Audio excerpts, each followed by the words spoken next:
Bonjour. Aujourd'hui, on va parler d'acceptation et de résignation parce que c'est quelque chose qui est difficile à comprendre et surtout difficile à appliquer. Ça nécessite un gros effort et vous allez voir pourquoi. On va partir très simplement donc de changer ou accepter. Changer le changeable et accepter l'inchangeable. C'est comme ça qu'il faut comprendre changer ou accepter. Alors, on peut effectivement changer ce qui est changeable, on ne peut pas changer ce qui est inchangeable. Donc ce qui est inchangeable, on doit l'accepter. Et les gens pensent que l'acceptation dans ce sens, c'est une sorte de résignation. Non, il ne s'agit pas d'une résignation.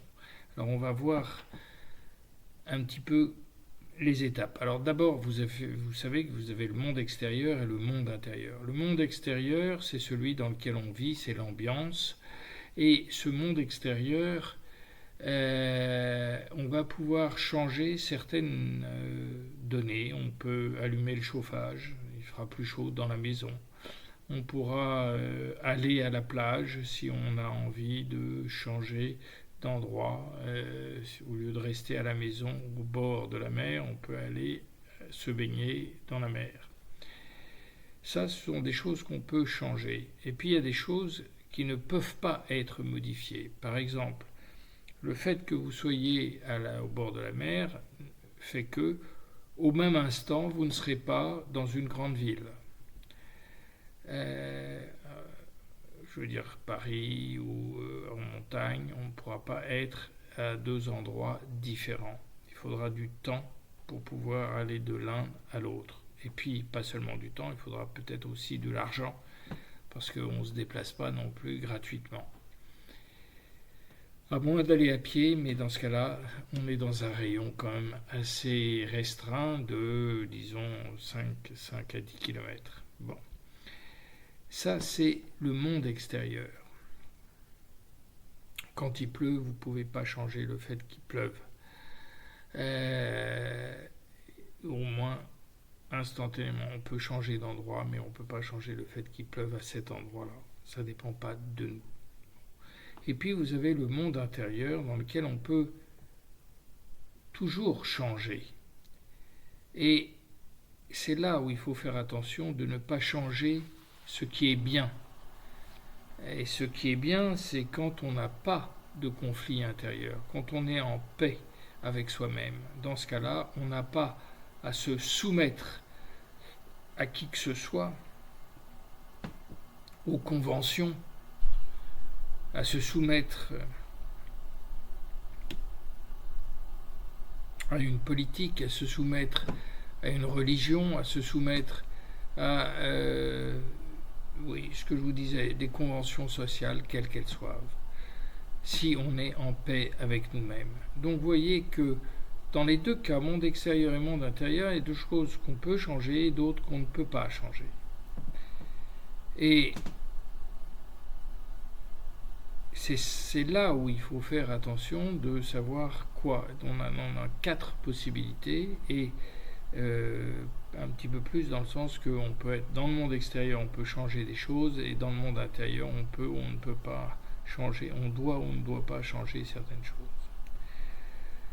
Alors, pour le monde intérieur, pour le monde extérieur, c'est assez facile, mais pour le monde intérieur, tu as à valoriser tout comportement et toute action que tu fais.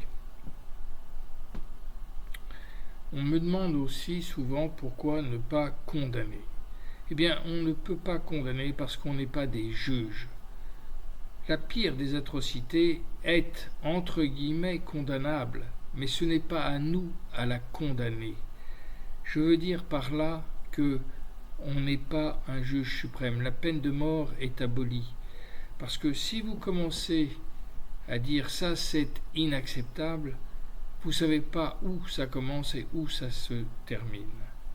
Et bien que dans certains cas ça paraisse évident et qu'il n'y a aucune excuse, etc., c'est condamnable. Mais utiliser le mot condamnable n'est pas digne de l'homme. parce que nous devons valoriser tout ce qui appartient à notre connaissance et dire, pour quelque chose qui est monstrueux, dire c'est inacceptable, oui, mais ce n'est pas à nous à rendre la justice. La société essaye de le faire, et jusqu'à présent, quand elle l'a fait, il y avait la peine de mort, et on a aboli la peine de mort. Est-ce que vous vous êtes posé la question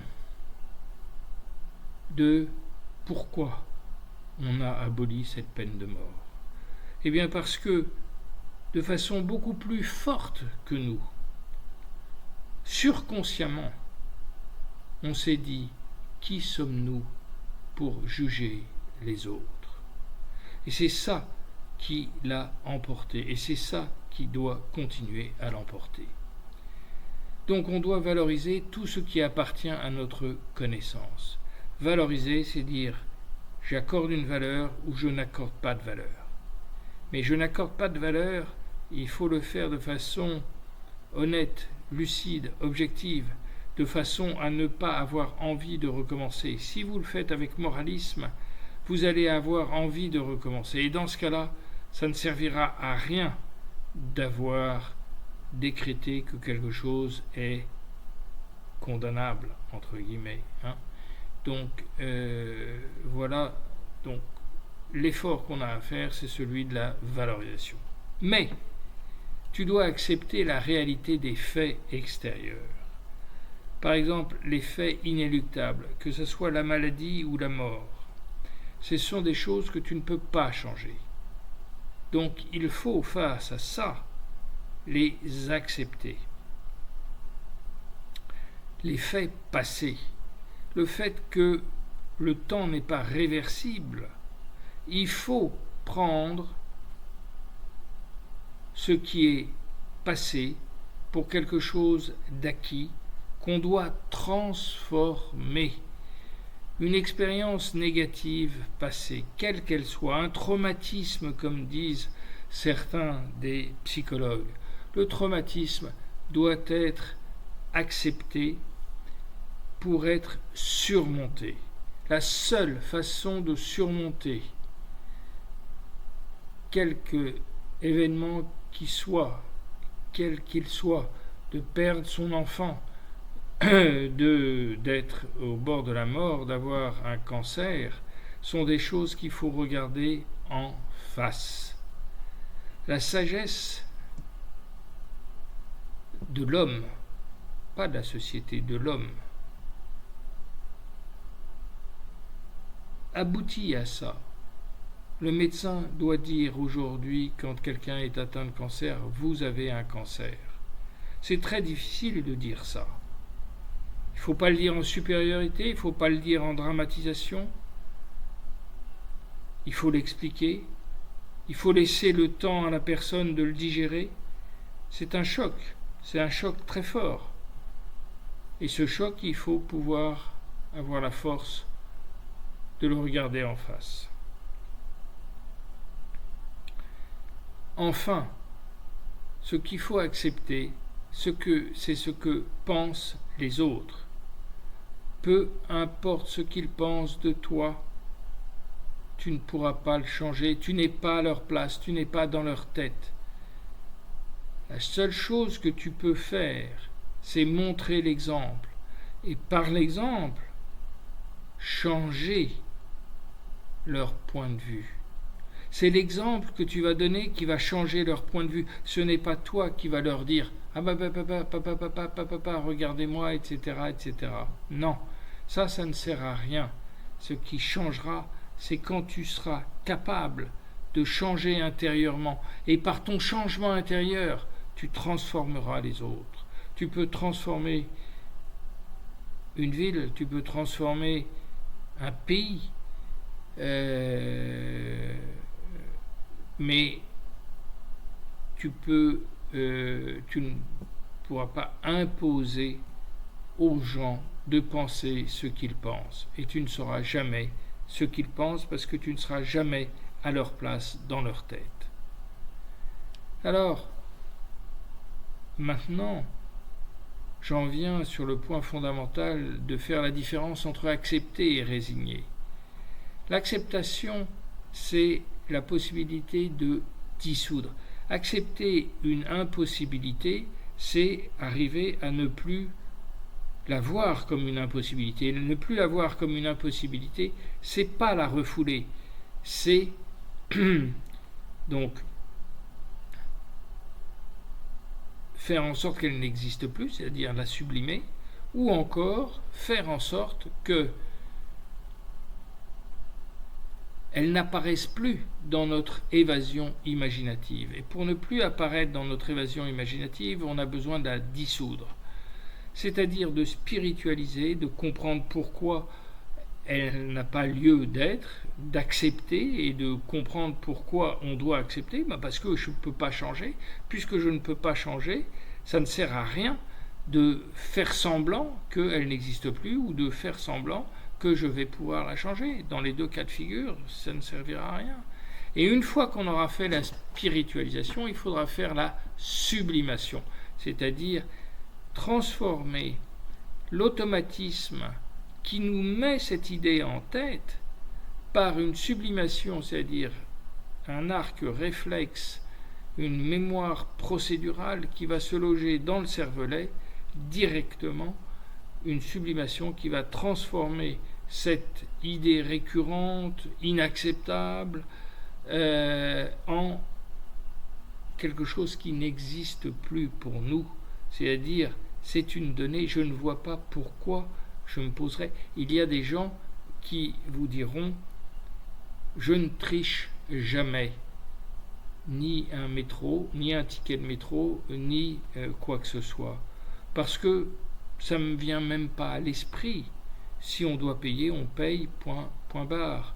Et il y a des gens qui, au contraire, ne vont avoir en tête que la fraude, parce que c'est interdit, donc je vais essayer de frauder ceci et cela.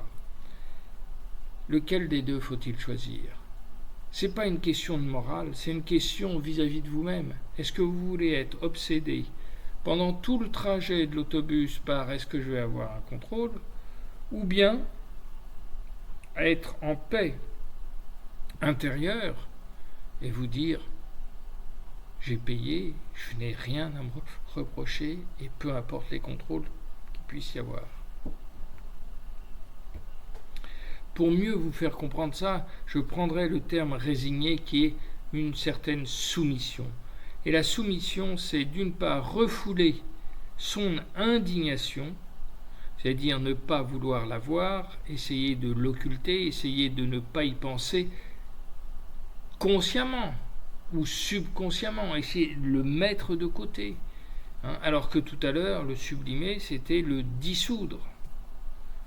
Et justifier, parce que si vous refoulez, vous êtes obligé, c'est mathématique, vous êtes obligé de vous justifier donc de votre attitude, c'est-à-dire de trouver un prétexte pour. Et ce prétexte, ça sera du pipeau, ça sera nul et non avenu, ça sera idiot, mais vous y croirez dur comme fer, et vous penserez que il ne me voit pas parce que moi je ne les vois pas.